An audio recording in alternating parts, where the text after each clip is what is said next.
पर भाग्यशाली हो आप जो 72 साल बाद ये जो सावन का महीना आया है, सोमवार से सोमवार तक का, कहते हैं इस सावन में जो सोमवार से सोमवार तक का सावन रहता है, सोमवार से शुरू सोमवार से विराम, अगर आपके घर में रुद्राक्ष है, आप रुद्राक्ष धारण करते हो या रुद्राक्ष अपने घर में रखते हो, तो उस रुद्राक्ष को छोटी सी कटोरी में रखकर या एक पात्र में रखकर 7 बार किसी भी अमावस पर, सावन में जो अमावस्या पड़ती है, ये सोमवार से सोमवार वाली सावन, इसके बाद वाले सावन का हम वर्णन नहीं कर रहा, हम इस सावन की बात कर रहे हैं। या तो अमावस, पूर्णिमा, त्रयोदशी, चतुर्दशी या प्रदोष, शिवरात्रि, अष्टमी, ये ऐसी तिथियां हैं जो सोमवार से सोमवार तक का जो सावन होता है, सावन में कटोरी में रखकर, प्लेट में रखकर, थाली में रखकर 7 बार अपने घर में अगर रुद्राक्ष है तो उसको बलवान बनाने के लिए इसी सावन के महीने में 7 बार तो जल, 5 बार दूध गौ माता का और 2 बार गाय का घी उस रुद्राक्ष पर लेपित करना चाहिए। और फिर उस रुद्राक्ष को धूप बत्ती हो या घर में गूगल की धूप हो, वो धूप बत्ती से उस रुद्राक्ष को सिद्ध कर लेना चाहिए। कुछ नहीं आता ना, शिव का नाम लो, श्री शिवाय नमस्तुभ्यम बोलो और उस रुद्राक्ष का स्पर्श कर कर अपने गले में धारण करते हो तो गले में, पूजन में रखते हो तो पूजन में, या किसी कार्य सिद्धि के लिए रखते हो तो कार्य सिद्धि के लिए। अगर ये सोमवार से चालू होने वाले सावन को, सोमवार से विराम होने वाले सावन में अगर हम सिद्ध कर लेते हैं तो वो रुद्राक्ष हमारे जीवन का सबसे श्रेष्ठ रुद्राक्ष हो जाता है, सर्वश्रेष्ठ। अभी हमारे सीहोर में कुबेरेश्वर धाम पर ये जो सावन का महीना आया है, इस सावन में हमारे यहाँ कुबेरेश्वर धाम पे वैसे तो जो महाशिवरात्रि आती है, जिस समय रुद्राक्ष उत्सव होता है, उस समय पर रुद्राक्ष को सिद्ध कर लिया जाता है। पर जो सावन ये आया है, इस सावन में हमारे यहाँ प्रतिदिन बाबा के रुद्राक्ष को सिद्ध करते हैं। प्रतिदिन नियम है रुद्राक्ष पर जल चढ़ाना, दूध चढ़ाना, घृत लगाना और बाबा के रुद्राक्ष, क्योंकि इतने भक्त आते हैं उनके लिए वो रुद्राक्ष सिद्ध हो जाए।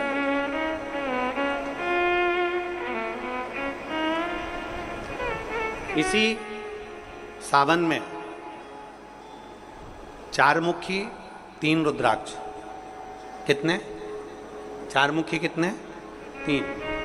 5 मुखी रुद्राक्ष 3 और 6 मुखी रुद्राक्ष 3। इनके बीच में सवा गांठ लगाई जाती है। 4 रुद्राक्ष कितने? जल्दी बोलो। 4 मुखी रुद्राक्ष कितने? 3। 5 मुखी रुद्राक्ष कितने? 3। 6 मुखी रुद्राक्ष कितने? 3। इनके बीच में सवा गांठ लगाई जाती है। मतलब एक गांठ पूरी लगाई जाती है, फिर आधी गांठ लगाकर फिर रुद्राक्ष को डाला जाता है लाल धागे में, फिर सवा गांठ ऐसी चलती है। 9 रुद्राक्ष होते हैं कुल टोटल। अगर ये 9 रुद्राक्ष को शंकर भगवान के शिवलिंग के पास में रखकर, ये सावन, इसको अन्य सावन में नहीं कर सकते, केवल इसी सावन भगवान शिव के मंदिर में शिवलिंग के पास उसको रखकर 7 लोटा जल, 5 बार दूध और 2 बार घृत अगर लेपन कर दिया जाता है उस माला को, और उसी माला को हम बेलपत्री के पेड़ के नीचे बैठकर अपने गले में अगर धारण कर लेते हैं तो दुनिया का ऐसा कोई कार्य नहीं जो तुम्हारे लिए हो नहीं, पक्के में होकर ही मान। उस रुद्राक्ष का इतना महत्व, ये तुम जो सहज में सुन रहे हो ना, हम फिर कहेंगे दया सिंह, जो हम फिर दया सिंह जी को धन्यवाद देंगे कि ये जो सावन के महीने की कथा लिए दया सिंह जी, ये साधारण नहीं है। दुनिया के लोग भले इसको सहजता में रख लें। 27 जुलाई 1953 में ये सावन आया था, उसके बाद 2024 में ये सावन आया। लोग तरसते हैं इस सावन के लिए कि इसमें हमें रुद्राक्ष को सिद्ध करना है, हमें इसमें बेलपत्र का पान करना है, इसमें हम जो मांगेंगे हमारा बाबा कृपा करने के लिए तत्पर रहता है। ये वो रुद्राक्ष का आनंद पाते। मैं धन्यवाद देता हूं दया सिंह जी आपको बहुत बहुत, और पूरी समिति को। शिव मंदिर में जैसे आप लोग जाते होंगे शंकर जी के मंदिर में, तो ये तो शिवलिंग हो गया, ये जलाधारी हो गई, ये जलाधारी है, ये शिवलिंग है। और जलाधारी और शिवलिंग के यहाँ, शिवलिंग से लेकर जहाँ से पानी नीचे गिर रहा है, आप पानी यहाँ चढ़ाते हो तो ये घूम के यहाँ से नीचे आ जाता है। आपने जल यहाँ चढ़ाया शिवलिंग पे तो जल घूमकर यहाँ से नीचे आ जाता है। इस जगह से नीचे की ओर आ जाता है, इस स्थान से।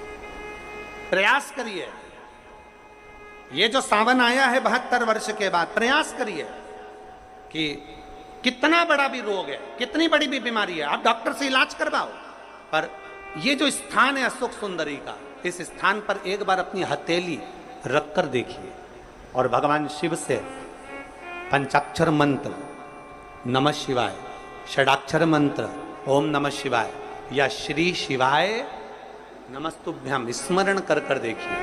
और एक बेलपत्र बाबा की लेकर जहां से पानी नीचे गिरता है उस स्थान पर लगाकर उसी बेलपत्र को खाइए और फिर जाकर डॉक्टर को एक बार फिर जांच करवाइए कि उस रोग में आराम कितना लगा है, उस रोग में अंतर कितना आया।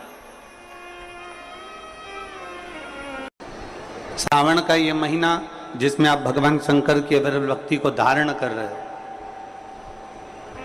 सोमवार से सावन चालू हुआ और सोमवार के दिन सावन विराम होगा। ऐसा सावन 72 साल के बाद आया।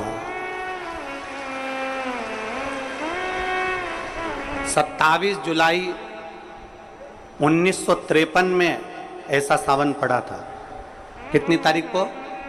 जम के बोलो जरा।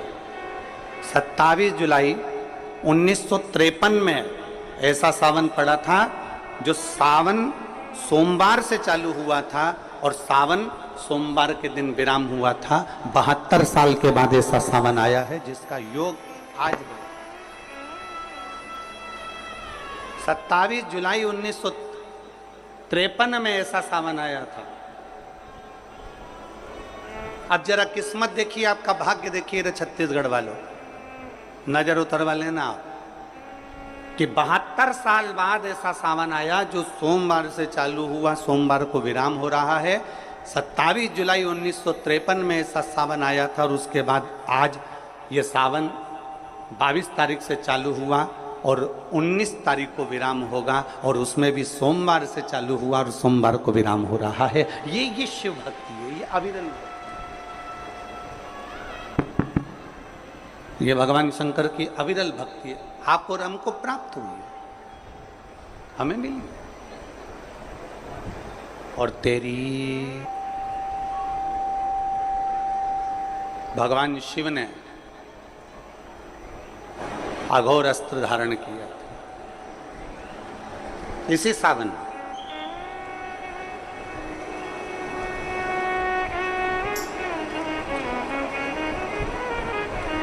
एक त्रिपुरासुर असुर हो गया,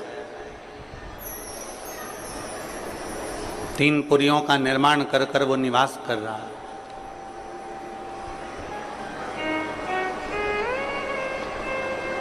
बड़ा विचित्र है वो।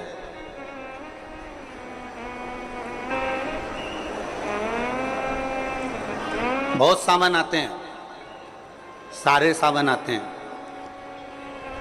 हर वर्ष सावन का महीना आता है, हर वर्ष श्रावण का सोमवार भी आता है, हर वर्ष प्रदोष भी आती है, हर वर्ष शिवरात्रि भी आती है सावन की, हर वर्ष अष्टमी भी आती है, छठ भी आती है, सब तिथियां आती हैं।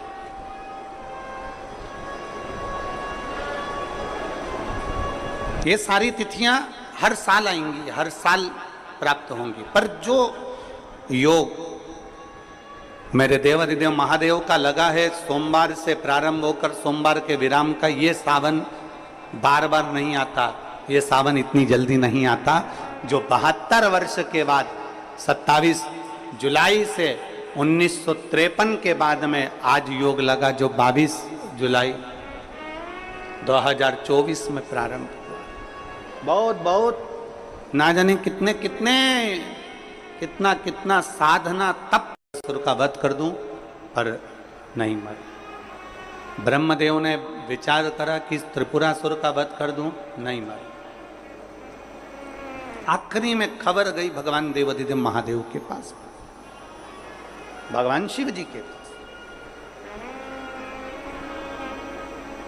भगवान देवादिदेव महादेव, मेरे महाकाल राजा, मेरे कालाधिपति, मेरे ओमकारेश्वर, मेरे विश्वनाथ, मेरे परली वैद्यनाथ, मेरे वैद्यनाथ, ओगरदानी,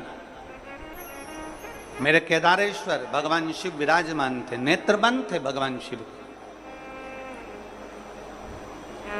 और सबने, सारे देवताओं ने जाकर भगवान शिव से विनय करी, निवेदन कर, भगवान देवादिदेव महादेव से निवेदन कर। और जब भगवान शंकर से निवेदन किया, भगवान शिव से विनती करी, भगवान शंकर से बारंबार जब प्रार्थना करिए, भगवान शिव से बार बार विनय किया गया, तब भगवान शंकर ने नेत्र खोले और भगवान शिव नेत्र खोलकर पूछे, ऐसा क्या हो गया जो आपको आना? ये 33 कोटि देवता, ये सारे देव आज मेरे पास में कारण क्या बन गए? कौन सा कारण? यदि आपसे कोई पूछे कि भगवान शंकर के गले में बासुकी नाग आया, भगवान शंकर के हाथ में त्रिशूल आया, भगवान शंकर के मस्तक पर गंगा आई, भगवान शंकर के मस्तक पर त्रिपुंड आया, भगवान शंकर के नेत्र 2 थे 3 हुए, त्रिनेत्रीधारी कहलाए, त्रिपुंडधारी कहलाए, भगवान शंकर के पास बेलपत्र आई, कोई तुमसे कहे कि शिवजी के गले में रुद्राक्ष आया, भगवान देवादिदेव महादेव के पास रुद्राक्ष आया, कोई तुमसे पूछ ले कि यह रुद्राक्ष का प्रागट्य कब का है, रुद्राक्ष का जन्म कब हुआ,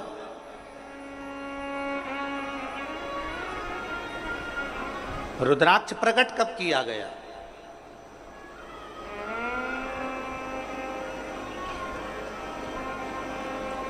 अब जरा बहुत हमसे भी कई लोग पूछते हैं, जितने लोग संसार का क्या हो जाता है कि रुद्राक्ष का जल अमृत के तुल्य हो जाता है और कैंसर जैसा रोग भी समाप्त हो जाता है। रुद्राक्ष के जल में ऐसा क्या है?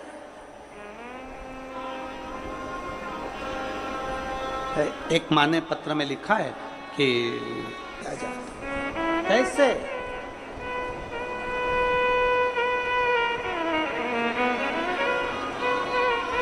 शिव कथा कह रही है, भगवान शंकर का संवाद कर रहा है, भगवान देवादिदेव महादेव का चरित्र का है, शिव महापुराण की कथा कह रही है। त्रिपुरासुर असुर है, 3 पुरियों का निर्माण कर कर उसमें निवास करता है, 3 पुरियों का निर्माण कर कर उसमें निवास करता है, पर उसके प्राण जा नहीं सकते। भगवान नारायण ने प्रयास किया, वो नहीं मरा, प्राण नहीं छूटे। भगवान शंकर के ब्रह्म मुरारी, सबसे बड़ा तप और दुनिया का सबसे बड़ा आभूषण मौन रहना, ये दुनिया का सबसे बड़ा तप और सबसे बड़ा आभूषण है। हम भगवान शिव को किस तरह से रिझा सकते? और फिर निवेदन करूंगा, जितनी सरलता से, जितनी सहजता से आप शिव को रिझाओगे, उतनी सरलता से शिव रिझता है, उतनी सरल।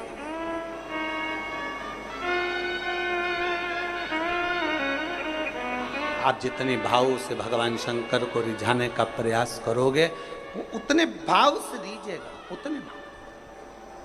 जरा विचार करिए, स्त्री की पूजन आप ऑनलाइन करेंगे, आप और हम सब आस्था चैनल के माध्यम से, फेसबुक यूट्यूब के माध्यम से ठीक शाम को 7 बजे 2 अगस्त को बैठेंगे और ऑनलाइन सब अपने अपने घर से पूजन करेंगे,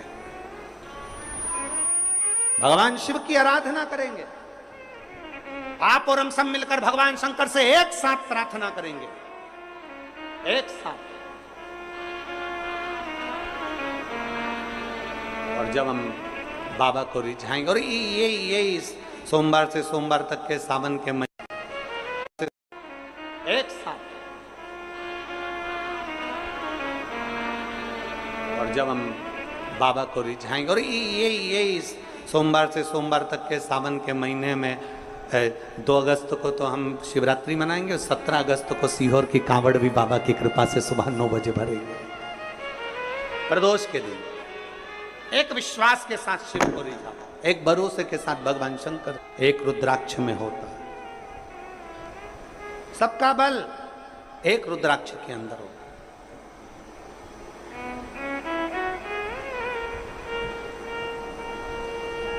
कई जगह पर रुद्राक्ष पर रिसर्च किया जा रहा है। वो 2 कंपनी का नाम तो हमको स्मरण में था, मुंबई की, और 1-2 कंपनी काशी की हमारे स्मरण में, पर नाम याद नहीं आ रहा। कई जगह पर रुद्राक्ष पर रिसर्च चल रहा है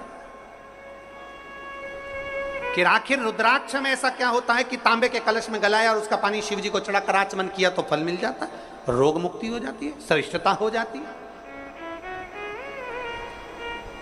कोई बाच रहा है तो वो शिव ही बाच रहा है, इसमें कोई